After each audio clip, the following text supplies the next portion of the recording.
أكبر الله أكبر.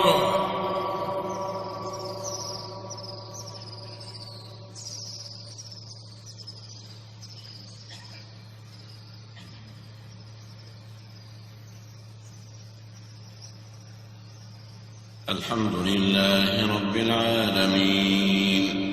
الرحمن الرحيم مالك يوم الدين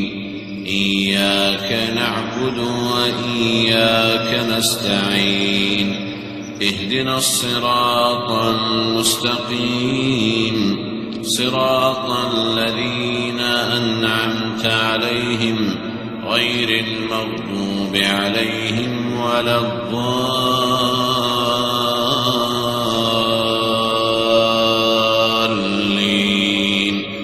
آمين.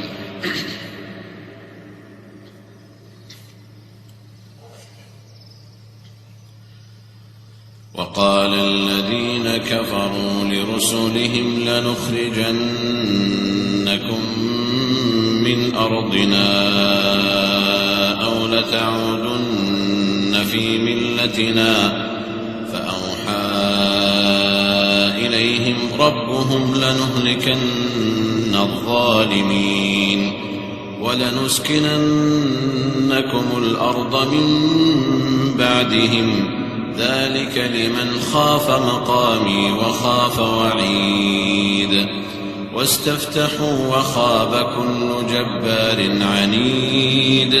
من ورائه جهنم ويسقى من ماء صديد يتجرعه ولا يكاد يسيغه ويأتيه الموت من كل مكان وما هو بميت ومن ورائه عذاب غليظ. مثل الذين كفروا بربهم أعمالهم كرماد اشتدت به الريح في يوم عاصف لا يقدرون مما كسبوا على شيء ذلك هو الضلال البعيد. ألم تر أن الله خلق السماوات والأرض بالحق إن يشأ يذهبكم ويأت بخلق جديد وما ذلك على الله بعزيز. وبرزوا لله جميعا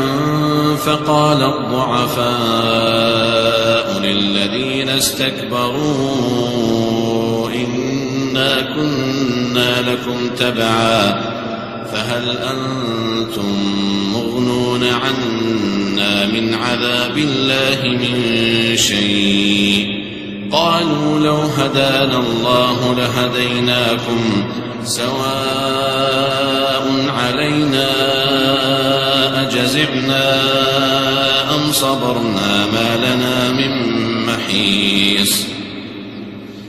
وقال الشيطان لما قضي الأمر إن الله وعدكم وعد الحق ووعدتكم فأخلفتكم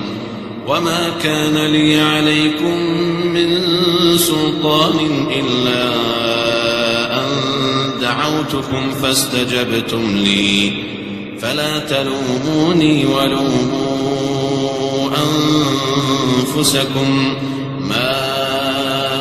أنا بمصرخكم وما أنتم بمصرخي إني كفرت بما أشركتمون من قبل إن الظالمين لهم عذاب أليم. وأدخل الذين آمنوا وعملوا الصالحات جنات تجري من تحتها الأنهار خالدين فيها بإذن ربهم تحيتهم فيها سلام. ألم تر كيف ضرب الله مثلا كلمة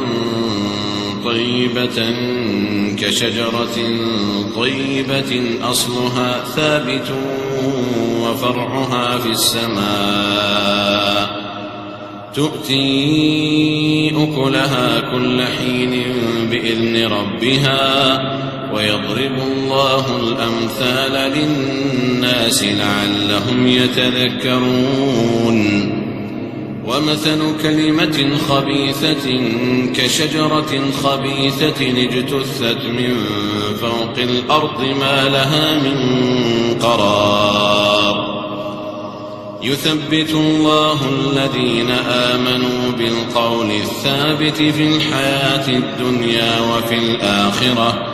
ويضل الله الظالمين ويفعل الله ما يشاء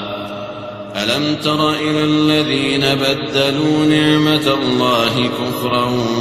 وأحلوا قومهم دار البوار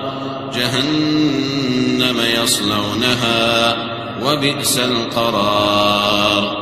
وجعلوا لله أندادا ليضلوا عن سبيله قل تمتعوا فإن مصيركم إلى النار الله أكبر